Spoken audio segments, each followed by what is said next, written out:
Башкортстан саясий партиясынын иш аракеттери жөнүндө сиз менен ушул видео конференция аркылуу сүйлөшүүгө байланышкан чыгып жатабыз.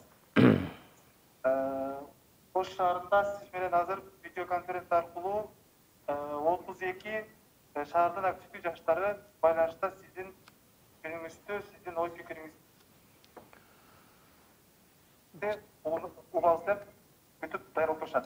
Кандай урматтуу Акшанбаевич, сиздин ушул теманын тегерегинде сиздин ойдо Кыргызстан саясий партиясынын иш аракеттери бүгүнкү кырдаал боюнча жана эртеңки саясий катышкычтарга кандай үмүттүү кыймыл-аракет жасайт деген ойду угалы билели деп турушат. Кандай сөз сизде? Биринчиден ассаламу алейкум, урматтуу жигиттер, кыздар. Мен көрүп турам, бир чоңураак залды алган экенсиңер, жакшы кенен эле жайгашыпсыңар. Силердин ушул аракетиңерге, каалоолоруңарга ыраазычылык билдирем, жолугалы сүйлөшөлү дегенде. Анан берген суроолорго мен жоопторду күндө болбосо да күн алыс эле массалык маалымат каражаттары аркылуу жибергенге мүмкүнчүлүк жок, бирок социалдык тармактардан айтып эле атабыз. Эмне болуп атат, кандай жолго түшүү керек, эмне мүчүлүштөр кетип атат деген сыяктуу. Анан конкреттүү суроолоруңар болсо, мен ошол суроолорго жооп берейин. Сизди бир аз маалыматташып турсаңыз, андан кийин суроолорду берсек деп атышат.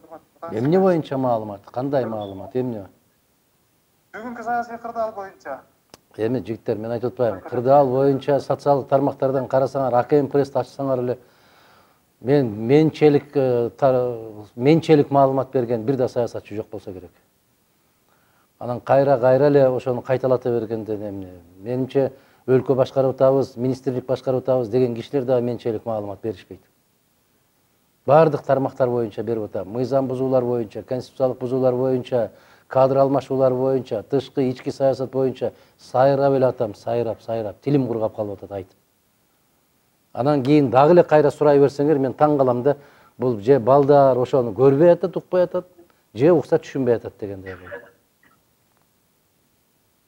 Акшанбаевич, ассаламу алейкум. Алейкум ассалам. Эгерде бизде суроо, азыр ушул тапта сиз Садыр Жапаровдун ордунда болсоңуз, кандай кадамдарга бармаксыз?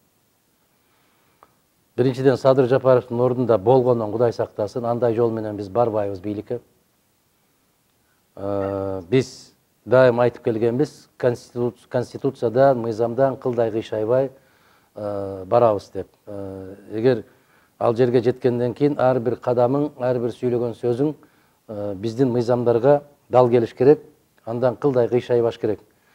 Кыргыз өлкөсүнүн, мамлекетинин кайгысы ушундай болуп атат. Ар бир келген жетекчимин деген азамат конституцияны дагы, мыйзамдарды дагы өзүнүн ыңгайына, өзүнүн кызыкчылыгына жараша кылып өзгөртүп баштагандыгында турат. Кайгынын баары ушундай. Ошо соңку 20 жылдан бери таптакыр туура жолго сала албай, туура жолго баса албай калганыбыздын, улам кадам сайын чалынып атканыбыздын себеби дагы ошондой. Ушу чак челекейин чыгарып, конституцияны өзгөртө коем, кээ бир мыйзамдарды өзгөртө коем. Анан бир жаман адат пайда болуп калды. Дасыккан эле юристмин деген азаматтар айтып калышат кээде. Мыйзам кичине эле бузулуп калат экен, эч нерсе болбойт дегенде. Андай болбойт. Мыйзам же бузулат, же бузулбайт. Ошондуктан анын ордунда ким болсо ошол болсун, жагабы жакпайбы, конституциялык талаптардын негизинде иш жүргүзүш керек. Бирок азыр андай болбой атат. Эң башкы ата мыйзамыбыз деп өздөрү көкөлөтүп келген конституцияны тебелеп тепсеп, башка иш аракеттер жүрүп атат. Ассаламу алейкум. Алейкум ассалам. Менде суроо, эми азыр саясий кырдаал тууралуу көрүп билип атабыз. Биз мына жаран катары, жаштар катары эмне кылышыбыз керек? Дальше что деген главный суроо да. Биринчи кезекте жаран катары дагы, жаштар катары да ким болсо ошол болсун, сабаттуу болуш керек. Бирөөнүн айткан сөздөрүнө, бирөөнүн берген түшүндүрмөлөрүнө ой жүгүрткөн жакшы, бирок өзүбүз дагы акыл калчап ой жүгүрткөндү үйрөнүшүбүз керек. Биз жетелеме болбошубуз керек. 1 саат башта бирөө келип бир жака үндөп кеткен болсо ошол жака чуркап, 2 сааттан кийин башка бирөө бул жака кеттик десе ошол жака чуркап, биз өз алдынча эгемен ой жүгүрткөндү үйрөнүшүбүз керек. Ар бир жигит, ар бир кыз түшүнүш керек. сабаттуулугун көтөрүш керек, көп окуш керек. Мына ошол 6-чакырылыштагы депутаттар, буларды мен куурчак деп коем. Ушул эле депутаттар Алмаз Атамбаевдин дагы бийлигин аябай бекемдегенге жардам беришип, жардан түртүп жиберишкен. Аксыз, алтынсыз, сизден башка киши жок, бүгүнкү күндүн манасысыз деп жүрүп көкөлөтүшүп жүрүп, Жээнбековду дагы жардан түртүп жиберишти. Эми эч кандай уят жок, бир жоопкерчилик жок. Кандайдыр бир бет каптарды алмаштырып, улам 2 саатта бирден бет кап кийип жүрүшүп отуруп, азыр эми ушундай кылсаңыз боло берет деп соодалашып, өздөрүнүн мөөнөтү 28-inde, бүгүн 23 болсо, туп-туура 5 күндөн кийин бүтөт. Бирок булар конституцияны тебелеп, конституциялык мыйзамдарды тебелеп, өзлөрүнүн өмүр сүрүшүнү дээрлик 1 жылга чейин узартып алганга жасалып аткан аракет болуп атат. Жаштар кандай болуу керек? Жаштар ушул нерселердин баарын колуңарда эмне турат? Конституция турабы? Конституциябы? Башка китеппи? Конституцияны карап көрсөңөр, ошол 48-ci беренесин карап көрсөңөр, президенттик баягы кезексиз шайлоо 3 айдын ичинде өтөт деп турат. Бул конституциянын катуу койгон талабы. Бирок аны тебелеп тепсеп, каалагандай кылып өткөрөбүз деп аткандыгы бул туура эмес. Борбордук шайлоо комиссиясы 20-декабрда шайлоонун 2-ci айлампасы өтөт деп жарыя кылды. Аны жокко чыгарабыз дешип, кечекинде мыйзамдарды кабыл алышты. Бул өтө чоң кылмыш. Улуу тарыхтын алдында, улуу, билбейм, улуу деп айтсам болобу, болбойбу, коомдун алдында өтө чоң кылмыш, аябай чоң кылмыш бул. Эрте кечпи жооп беришет. Мен айткан нерсе, азыркы сиз айткан нерсе туура, эгемен ой жүгүртүш боюнчачы. Бирок биз эми ошо сиздин дагы ушул боюнча үнүбүздү угайлык дедик. Биз эл катары, мисалы үчүн, эгерде конституция тепселенип аткан болсо, конституциялык талаптарыбызды, мисалы үчүн, мыйзамдуулукка болушу керек деп биз чыгышыбыз керекпи? Кандай кадам кылышыбыз керек? Менин көрүшүм боюнча азыр референдум боло турган болсо, менин кыла ала турган ишим бул референдумга каршы, мисалы үчүн, жок, конституция мурун боюнча калыш керек дегенди гана билем да. Анан сиз мындай эме боюнча кандай эме айтасыз? Ошол гана. Мен кечээ кайрылуумда Бүтүн Кыргызстан саясий партиясынын кайрылуусун жасадык. Мен бүтүндөй калкка кайрылдым. Туруңуздар дагы уктап жатпай, конституцияны, бул мага жакпайт конституция, ал башка маселе. Ушу конституцияны дагы ушулар алып берген. Мен 2010-жылы конституцияны алып атканда айттым эле, бул алып барып бизди туңгуюкка алып барат деп. Укпай коюшту, тепкилешти. Ошондо жаштарды дагы көргөн жокмун, жанымда ошол сиз туура айтып атасыз, биз сизди колдойбуз деп. Эмнеге? Себеп ой жүгүрткөн, ой жүгүртө алган кабилети бар азаматтарыбыз аз болуп атпайбы? Биз көпчүлүгүбүз эле ушул жетелеме болуп калбадыкпы? Биз ээрчиме болуп калбадыкпы? Биз сабатсыз болуп калбадыкпы? Ким эмнени сүйлөсө, ошонуку туура экен дегендей кылып эле. Ал туурабы, туура эмеспи? Өз алдыбызча жыйынтык чыгарганды үйрөнүшүбүз керек да, туурабы? Бүгүн конституцияны ушул баш мыйзамды тебелеп, тепсеп, мен билем, мен чечем, мен каалайм, мен ханмын, мен падышамын, мен прокурор, мен сот, мен жалгыз менден башка эч ким жок деп атканда, конституцияны ордуна коюп кой деп талап коюп чыкчу коом болуш керек. Интеллигенттер болуш керек, жаштар болуш керек, мугалимдер болуш керек. Бизде юристтер ассоциациясы деген бар. Бизде интеллигенттер кошуну деген бар. Бизде жазуучулар кошуну деген бар. Бизде сүрөтчүлөр кошуну деген бар. Мына ушул азаматтарыбыздын баары чыгыш керек дагы, айланайын конституцияны ордуна коюп кой деш керек. Ойнобо деген маселени коюш керек. Могул жогорку кеңештеги баягы куурчактардан эч нерсени күткөнгө болбойт. Алар өзүнүн өмүрүн улантыш үчүн баардыгы көрдү, кече шайлоого барганда тосмодон өтө албаганын көрүп, билип, өзлөрүнүн тосмосуна ылайыктап, эми 7-ден 3кө түшүрүп олтурат. Бул деген сөз аймактык, коктуголоттук партияңды түзүп ал дагы чыга бер деген сөз. Кандай дейсиңер? 5% элдин ишенимине ээ болбогон болсоң, 5%дан коркуп титиреп отурган болсоң, анда сен саясатка кирбе деп айтмакмын. Алахан Кисабаевич, мен сиздин видеолоруңузду көп эле көрөм, анан менде ушундай бир суроо да, сиз аябай тажрыйбалуу саясатчысыз, көп нерсени көрүп, көп нерсени билген кишисиз. Анан ушул сиздин идеяларыңыз мага жагат, бирок мындай бир неге баягындай университет башка жерлерде мисалы үчүн Чубак ажыда дават кылгандайчы баягы жерлерге келип мисалы үчүн көбүрөөк живой негизи жөн эле мына укук жөнүндө укуктук сабаттуулук жөнүндө мамлекет кантип иштеш керек кантип башкарылыш керек башка нерселер жөнүндө ушу кенен эл журтка өзүнүн бир команданы топтоп анан кийин ошондой жайылтууну жасабайбызбы дейм да эми бул жеке суроо. Атың ким менин? Нурмухамед атым. Нурмухамед, жакшы, куттуу болсун. Жакшы атың бар экен. Эми сен ушуну жашың канчада калам? 26-да. 26-да. Сен акыл жүгүрткөндү үйрөн деп атканым ушул да. Сен элестетпейсиңби? Мен ошол Ош мамлекеттик университетине бардым дагы, студенттер менен жолугушуп кетейин десем, ректоруң, декандарың чуркап барып, чоң залды даярдап, мага студенттер силерди чакырып берген. Элестетип атасыңбы? Эми агай, студент башка нерселерге, мисалы үчүн университеткечи, эгер тоскоол болуп атса көчөдө болбосо үйлөрдө жашынып кача бөлүшкөн нерсе. Айнын. Биз катуу, эгер биз нерсени кааласак, биз ошону мындайча айтканда мүмкүн болушунча аракет кылышыбыз керек. Нурмухамед, мага жаштар кайсыл жерден чакырып, биз уюштук келип бериңиз деди, бир да жерин калтырбастан барып бердим. Илим, Нурмухамед, адамды издеп барбайт. Адам илимди издеп барат. Эгерде силерде ошондой мүмкүнчүлүгүңөр болуп, ошондой күйүп жанып, каалооңар болуп аткан болсо, бир жерди алгыла, бирөөнүн үйүн аласыңарбы, өзүң айткандай, короосун аласыңарбы, даярдангыла, чакыргыла, барбай койсо анан айткыла. Чубак раматылык жана. Адамдар чуркап, адамдар уюшулуп, топтолуп алып, агай ушул жерге ушул күнү саат момчада келип бериңиз деп, бир ай башта билдирүү жазат эле, чакырышат эле, чакырган жерден калбастан Чубак ажы ошол жерге барат эле. Мадумаровду канча жерге чакырган болсо, бир да жерден калтырбастан барып келетабыз. Мага керек болсо, Чаткалдан 10-11 класстын окуучулары келип жолугушам деди, мен алар менен да жолугуштум. Эртең базар күнү жаллаң жаштар, баягы 21-20 жаштагы балдар биз менен жолугушпайсызбы, биздин суроолорго жооп бербейсизби деген сунушун айтты, мен аларга да макул болдум. Ошондуктан өзүңөр жата бербей, уюшулгула дагы, кыймылдагыла, чакыргыла, барбай койсо анан дооматты койгула. Аянда уюшулабыз. Рахмат. Жооп бергендериңиз үчүн чоң рахмат. Ийгилик болсун. Жакшылыкта жолугушалы.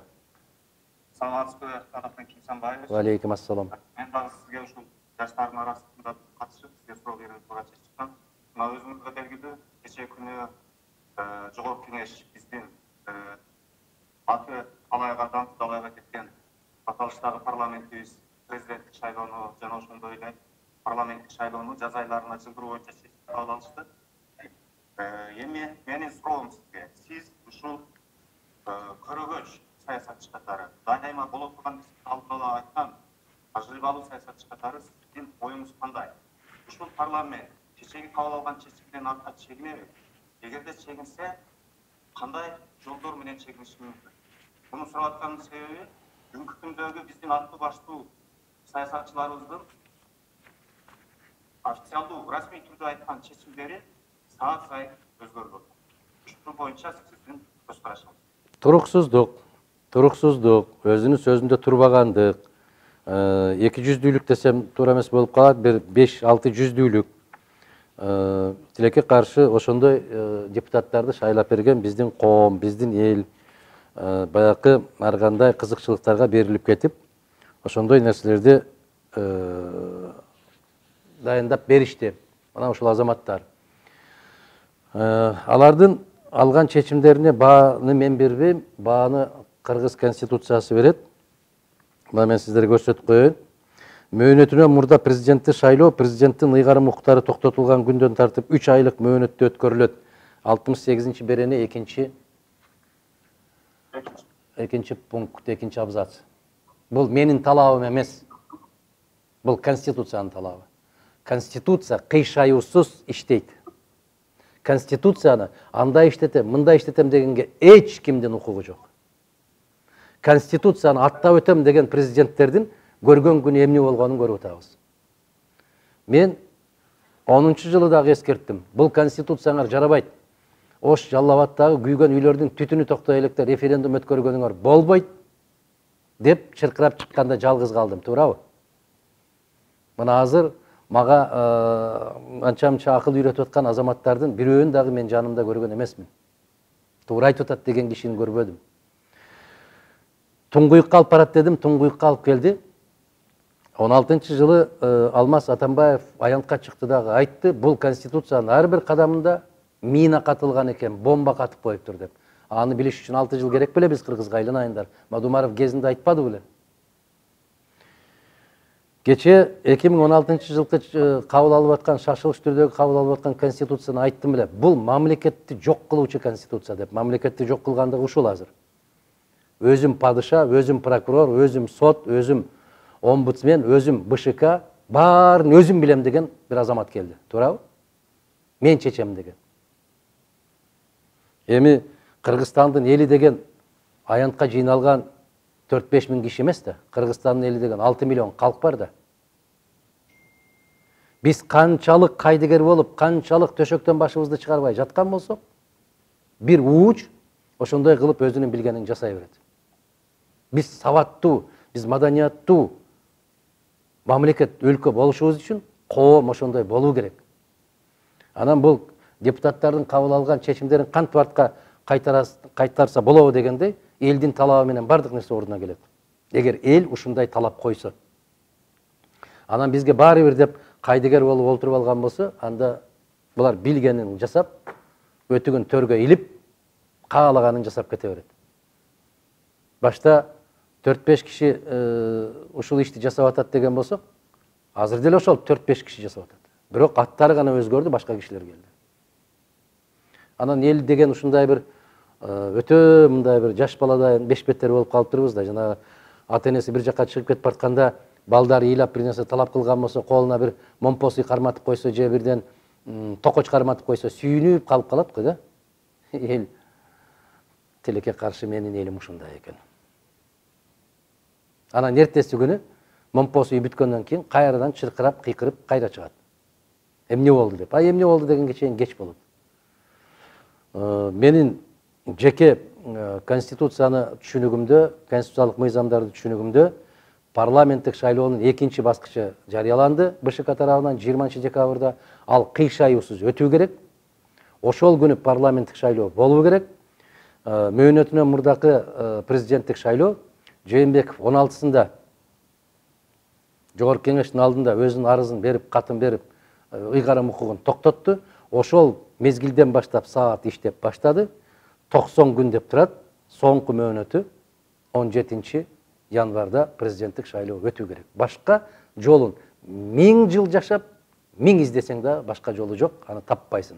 Андан башка жолго барган 1000 шылтоосун айтсын, улуу тарыхтын алдында жообун тартат баары бир. Себеп башка жол жок. Бул күчтүү талап. Рахмат.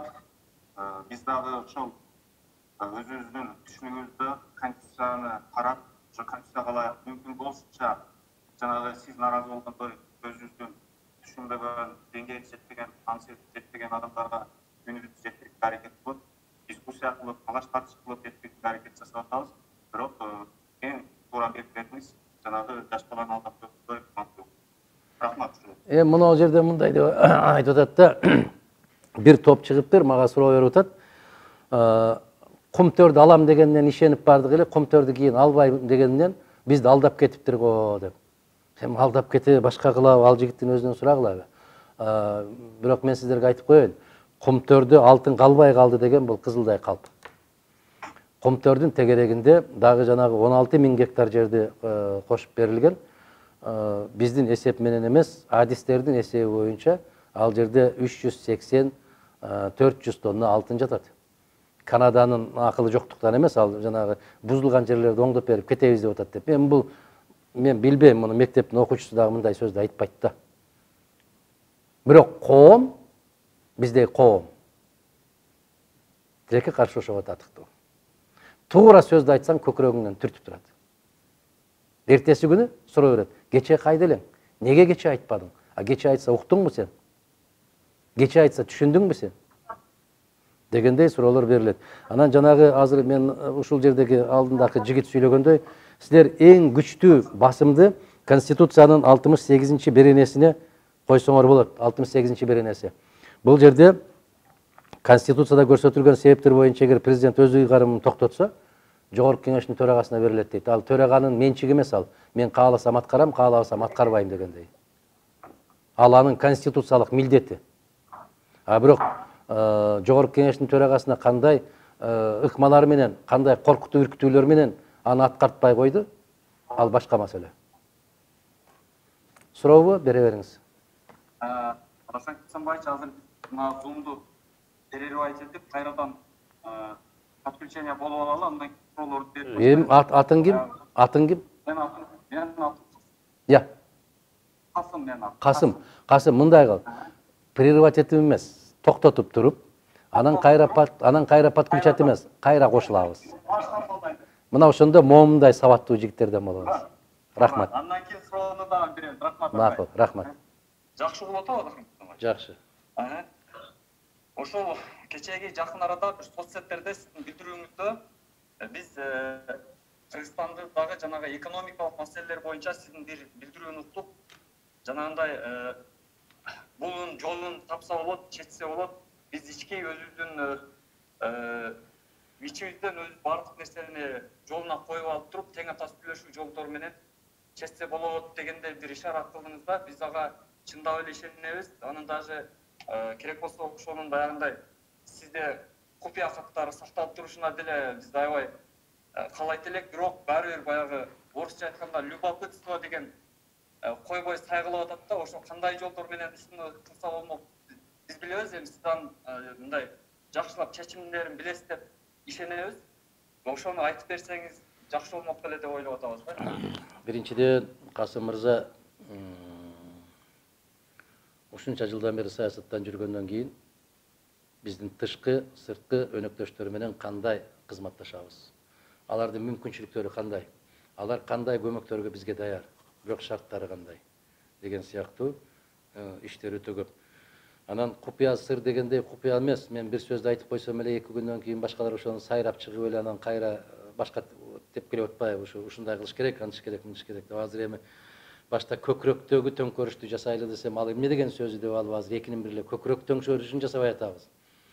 Мен айттым эле да, жанагы жараткан ыйманга киргизбеген кишилердин көзүнө парда тартат, кулагына тыгын тыгат, көкүрөгүнө мөөр басат деп айтып жүрсөм, ошону түшүнбөгөндөр азыр Кудайга шүгүр түшүнүп башташыптыр. Айтып атпайбы, биздин көзүбүзгө парда тартылып калды, кулагыбыз укпай калды деп кыйкырышып атат. Аллага шүгүр. Жок дегенде ушинтип көмөгүң тийсе дагы ыраазы болосуң.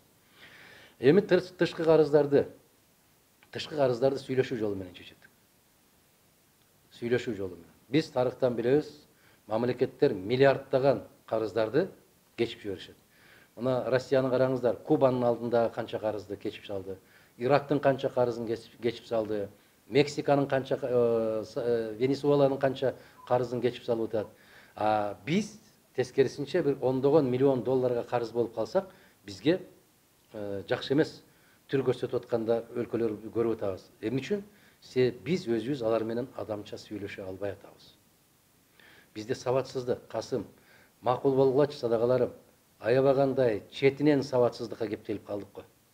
Туура, мына азыр эле өзүңүз сүйлөп атканда айттым го. Мен кайсы тилде сүйлөп атканыңарды билбей калып атам го. Жигиттер, садагаларым, керемет сөзүбүз бар да. Аябай керемет тилибиз бар.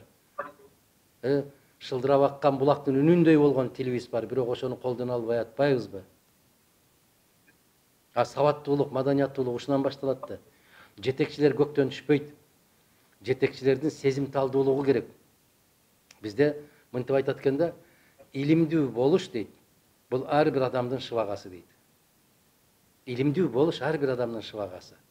Себеп илимди куусаң, артынан издесең, сен өзүңө тиешелүү бөлүгүн алат экенсиң. Бирок илимден дагы жогору турган бир түшүнүк бар экен. Ал парасат экен. Парасатты жараткан Аллах бербесе, эч ким бере албайт экен. Адамга парасат керек. Аны таанып билиш керек. Менин терең ишенимим бар деген сөзүмдүн аркасында биздеги эң чоң карыз Кытайдын карызы. Өтө кооптуу карыз, өтө оор карыз. Анын шарттары дагы аябагандай жаман шарттар.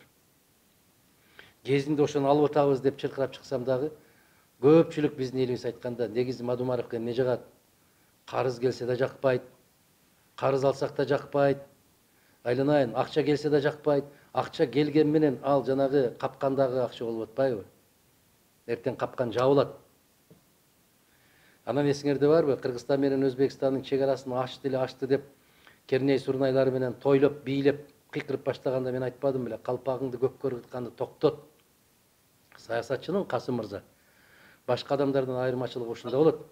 2 жыл, 5 жылдан кийин бул саясат кайда алып барарын көрүш керек. Түшүнүш керек, билиш керек.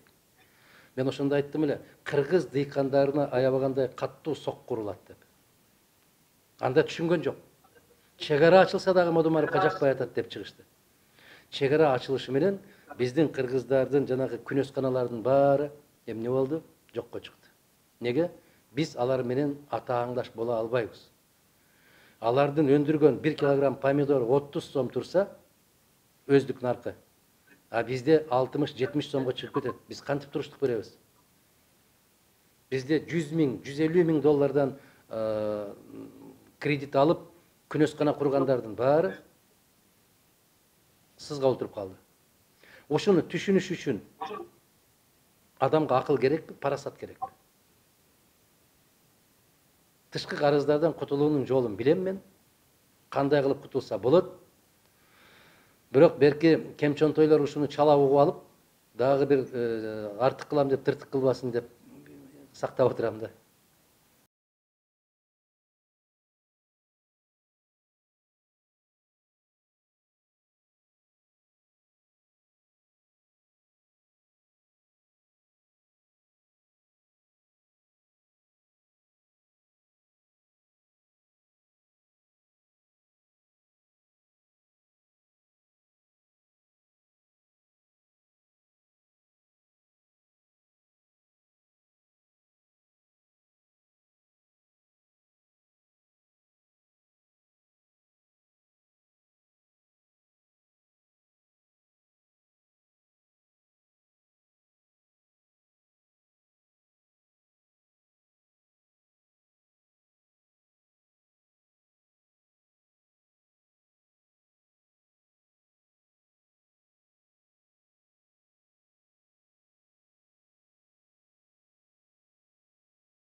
Карызды кечет, бирок биз унчукпай отуруп беришибиз керек. Биз көз каранды болуп калабыз мындайча айтканда.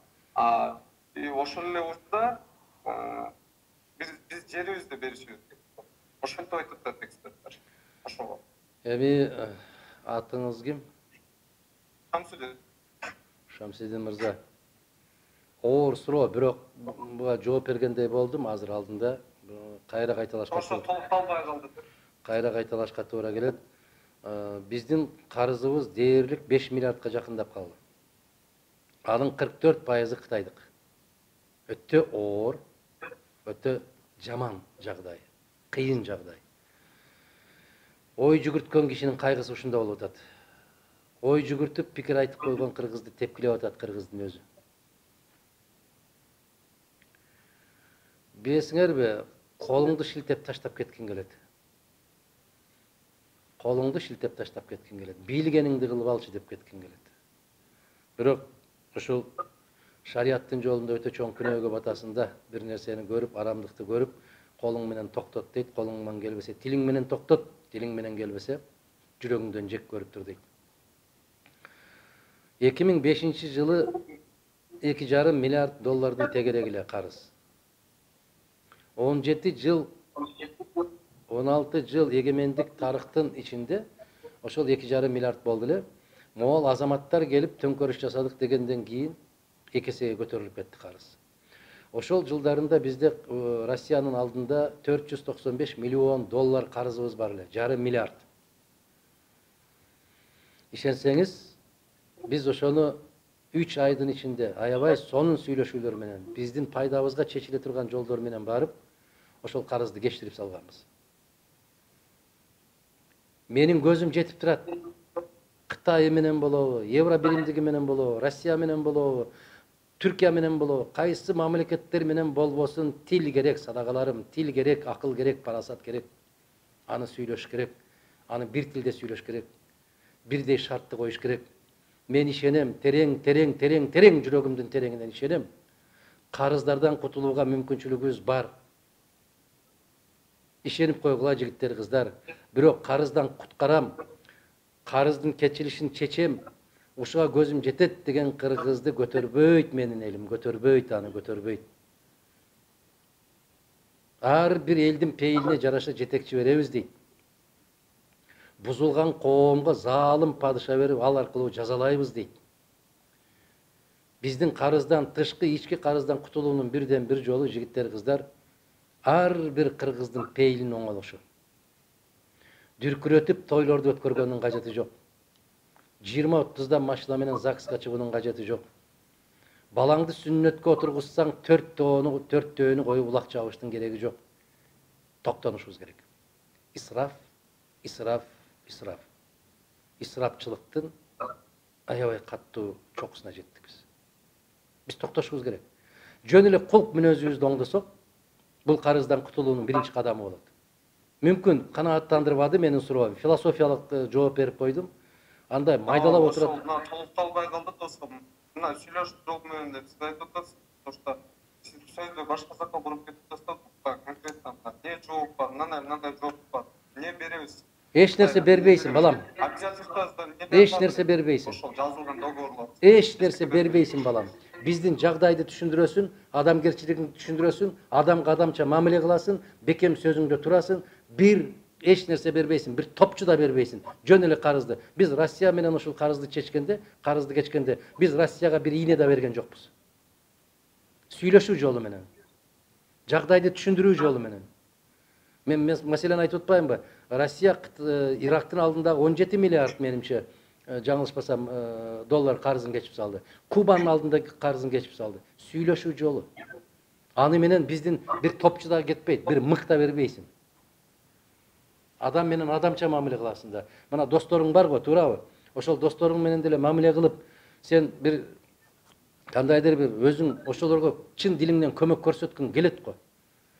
Мына биздин бүтүн Кыргызстандын күйөрмандары 10 миң деген адамдар өзлөрүнүн машиналарына өзлөрү май куюп алып эле чуркап жүрүштү го. Бүт чуркап, күн-түн чуркап жүрүштү го, туурабы? Алар менден бир тыйын сураган жок го.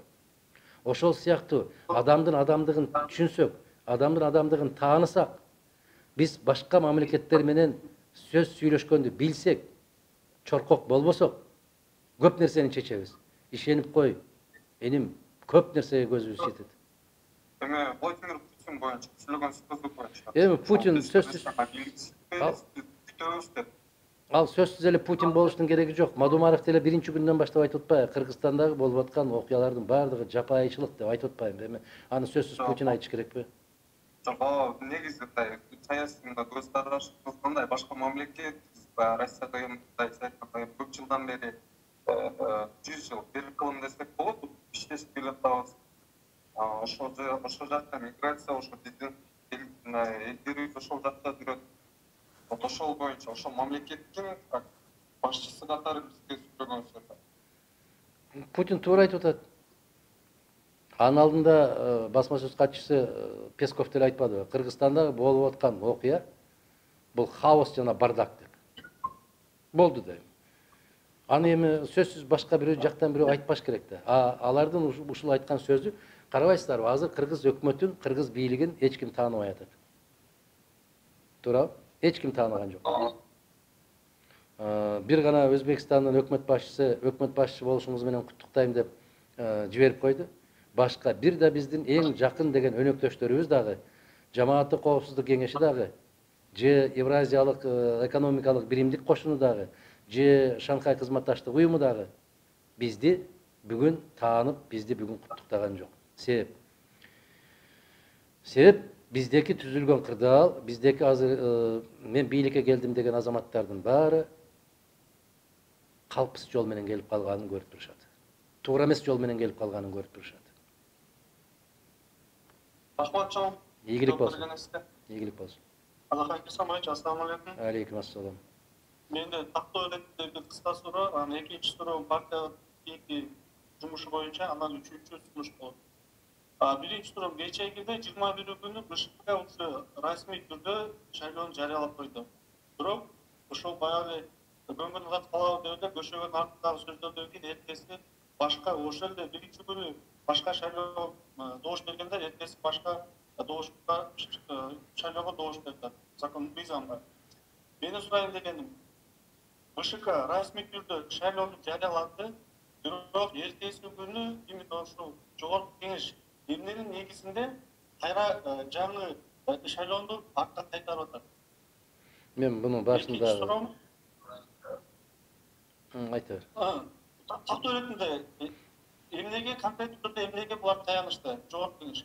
Экинчи сурам мынау жаштар отурат, Бүтүн Кыргызстан партиясынын эртеңки шайлоону жарыялап койду уже, токтотуп койду.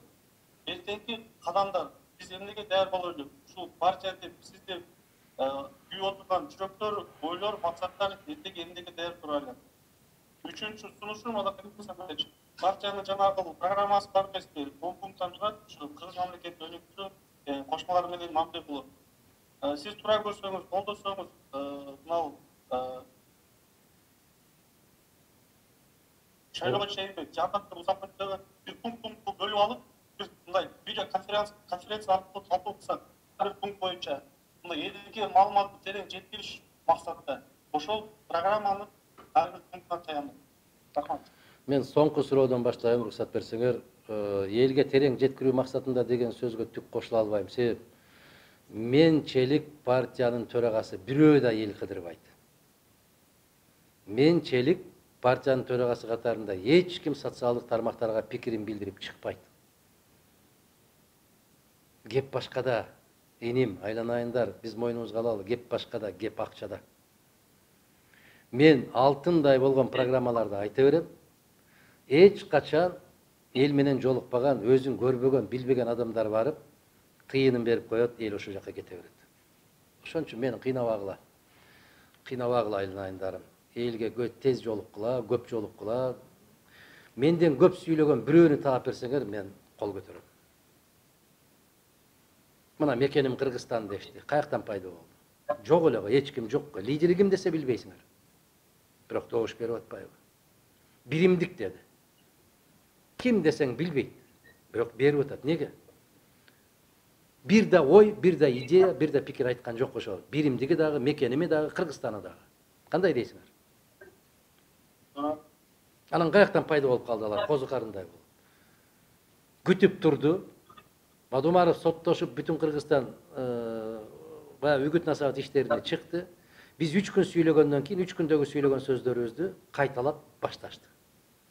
Өздөрүнүн сөзү да жок, эним. Бирок ошолорго добуш берип атпайбы менин элим? Себеп алар сүйкүмдүү болуп атпайбы? Токоч көтөрүп барып атпайбы? Күйдүрөт да, жөн эле күйдүрөп. Ушу суроону бересиңер, жообун менден жакшы билип туруп эле тек гана суроо берип коесуңар да. Бул өтө өкүнүчтүү. Мен башка үмүт жок болуп калды ушечи. Үмүт жок болсо, үмүттүн артынан үмүт үчүн күрөшкөндү да билишибиз керек да.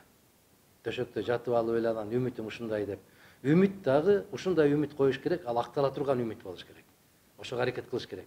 Эми кара, бир эшекти байлап алып, ушунун эртең тулпар болуп кетишине үмүтүм бар деп отура бериштин кажети барбы?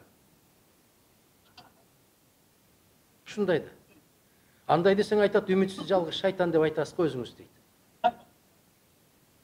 Билесиң да, ал эшек эч качан тулпар болбойт да. Бирок жооп үчүн айтып кое берет да, үмүтсүз болбош керек, үмүт кылыш керек. Андай болбойт, айланайындар. Үмүт деген реалдуу болуш керек. Анан биринчи суроону кечирип коесуз. БШК расмий түрдө шайлоону жарыялады. БШК расмий түрдө жарыялады, бирок кечигишти алар дагы, өтө кечигишти. Алар дагы накта күнкор кишилер. Аларың дагы аякка сүйрөсөң, бияка сүйрөсөң кете берет.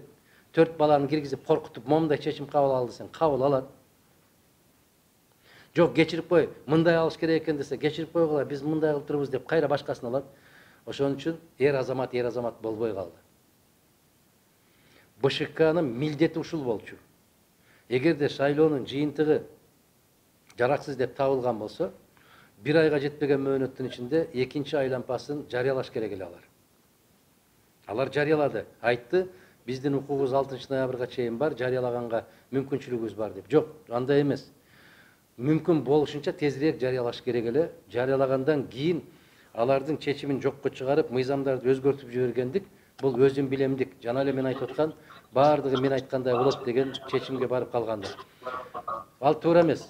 Бүгүн болбосо эртең жообун беришет алар. Туура эмес. БШК шайлоо жарыялагандан кийин алардын курамын өзгөртүүгө, шайлоо жөнүндөгү мыйзамдарды өзгөртүү түзөтүү киргизүүгө эч кимдин эч кандай укугу жок.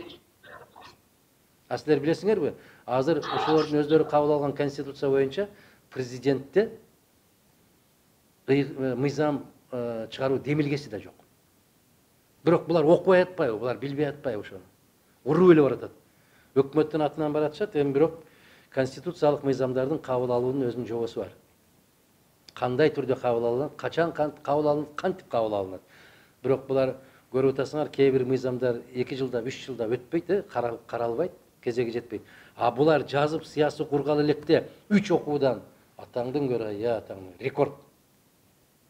3 окуудан кабыл алып, сыясий кургай электе чуркап Жапаровка жетип барып атат. Жапаров сыясий кургай электе, сыясий кургай элек нерсенин үстүнө кол коюп атат. Бул маскара. Бул маскара. Андай болбойт. Ассаламу алейкум, атай. Кандайсыз? Алейкум ассалам. Асыран, алейкум ассалам. Жакшы, Кудайга шүгүр. Мен өзүм баягы айналган суроолорду берейин дедим эле, журналист каттары. Мына ЛТРдеги алмашуулар боюнча, Шакиста Шахманованын алмашуу боюнча, андан кийин Өзбекстанда баягы кеттиңиз, мен өзүм иштеп жаткан. Анан азыр биз баягы эмеге иш сапарга чыгышыбыз керек экен. Азыр мына Маданият министрлиги алмаштарына кайтат, бизге баягы иштер министрлиги анан дагы кол койбой атат да визаларга. Ошол нерсени кандай жол менен биз барсак болот, бизди азыр ким катары кабыл алат? Ушул нерсе Эми ЛТРдеги алмашуу болобу, баш прокуратурадагы алмашуу болобу, көрдүңөр го, бир күндө экөө барып отурду, экинчисин сүрүп чыгып, үчүнчүсү отурду. Ушундай алешемдиктер болуп атат. Ар бир нерсеге жооп бере турган мезгили келет. Аттиң өмүр гана өтүп баратат, жашоо гана өтүп баратат. Башка мамлекеттердин алдында биз ушундай бир оорукчан өлкө катарында билип калдык. Биз менен атааңдаш болмок турсун, бизди киши катарында деле карабай калышты, бизди өлкө катарында деле карабай калды. Тилекке каршы ушундайбыз, садагаларым. Ушунун баарына өзүбүз күнөөлүүбүз. Акча, акча, акча, акча деп отуруп, атаңды да саттың, энеңди да саттың, агаңды да саттың, өлкөңдү да саттың, баарын саттың айланайын. Акча, же тойбодуң, же байыбадың, же көкөлөп көккө учуп кетпедиң. Акча, акча, акча. Ушундайда азаматтар.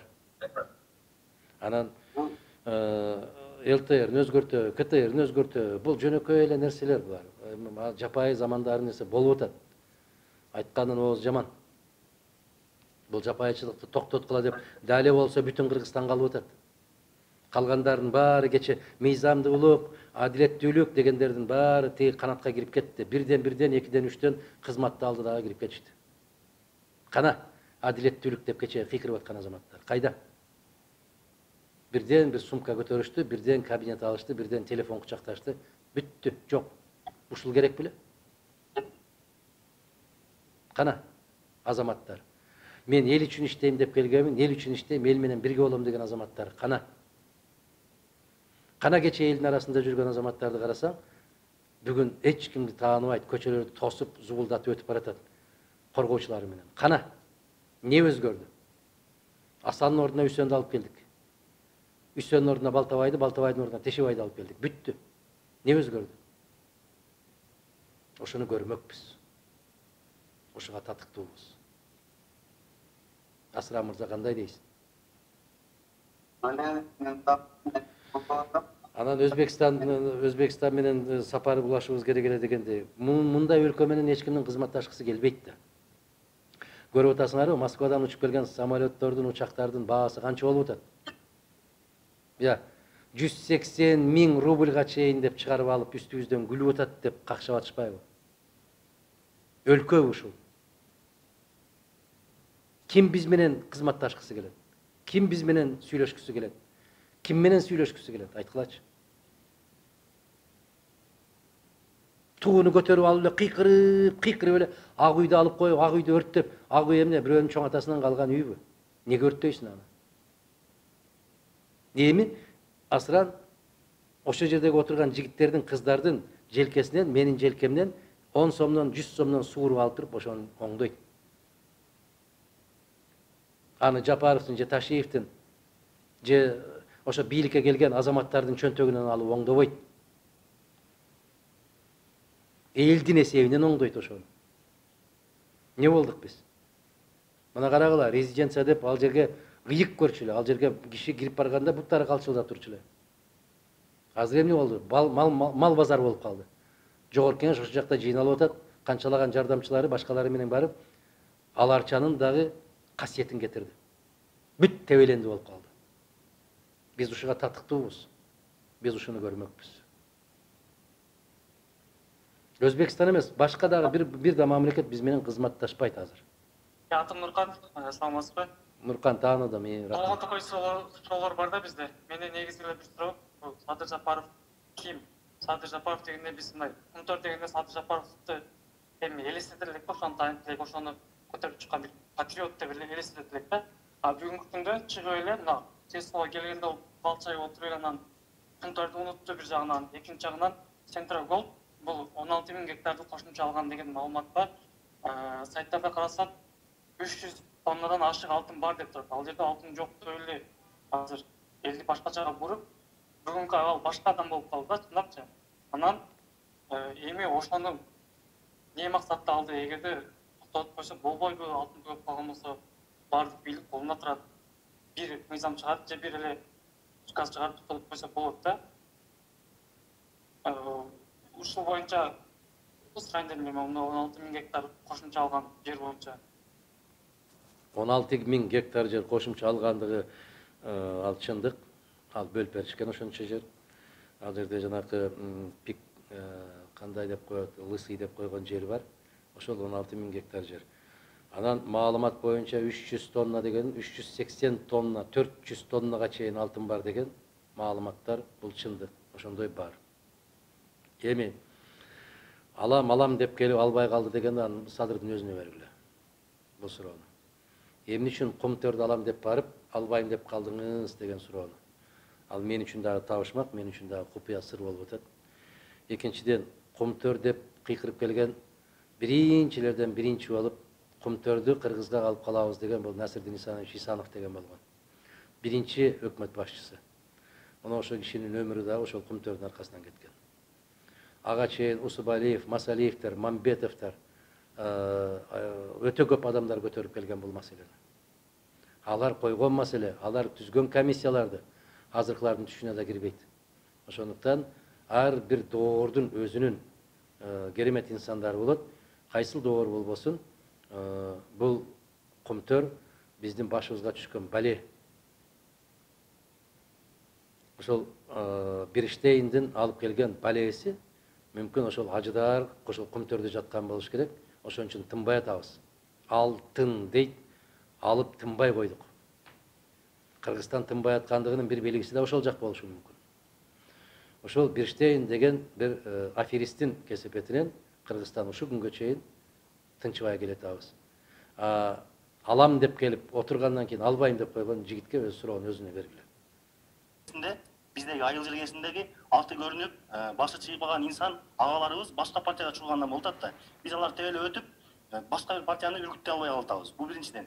Экинчиден, кечээ күн шайлоодон өткөнүбүз бул бардык эл Мадумаровдун сөзүнө ишенип, чындап эле ушул Мадулой деген уранга келип калган деп калдыкпы деп ойлоп турам да. Потому что башка партиялар силешкин булганыч болуп калган үчүн. Биз бул бүтүн Кыргызстан партиясы өтүп калды деп ой келет да, ошондой ой келет. Бул суроону көтөргөнүн себеби бирден бир мындай маселесин отурат. Айыл жергесинде, райондук маанидеги шаарларда бүтүн Кыргызстанга агитация кылган инсандар өтө төмөн болуп калды. ошол маселени бүгүнкү күндө партия кантип чечет? Жаштарды тартуу маселесиндечи? Жаштарды тартуу маселеси болобу, үгүт насаат иштери болобу, ар бир адамдын өзүнүн жүрөгүндө. Биз бирөөгө акча төлөп берип, бизди үгүттө деп айтпайбыз. Адамдын аң сезими, коомдун аң сезими канчалык бийик көтөрүлсө, ошончолук бүтүн Кыргызстандын кадыры көтөрүлөт. Эгер биздин аң сезим көтөрүлбөсө, анда бүтүн Кыргызстан күчтүү боло албайт. Биз аң сезимге таянабыз. Биз ыйманга таянабыз. Биз маданияттуулукка таянабыз, акчага таянбайбыз. Анан жанагы бизден улуу инсандар башка партияларга чуркады деген, ошол чуркап аткандар эртең мекенчил деп кыйкырып чыгышат. Эртең ата журт деп кыйкырып чыгышат. Биримдик менен мекеним Кыргызстандын орду гана алмашат, башка эч нерсе алмашпайт. Аларга баары бир кимге чуркаш. Аларга тыйынга чуркаш. Ошондуктан жигиттер, кыздар кайдыгер болбой. Бул бүтүн Кыргызстан үчүн чуркап аткан жокпуз. Мен өз тагдырым, өз келечегим үчүн чуркап атабыз деген азаматтар болуш керек. Мен өзүм үчүн чуркап атам деген. Биздин бүтүн Кыргызстанга чуркаба, аны менен тагдырды өзгөртүп жибере албайбыз. А бирок өлкөнүн тагдыры өзгөрөт. Макулсуңарбы? Ошондуктан жаштарды тартуу боюнча дегенде, жаштар менен эң көп жолугушкан партия бул бүтүн Кыргызстан.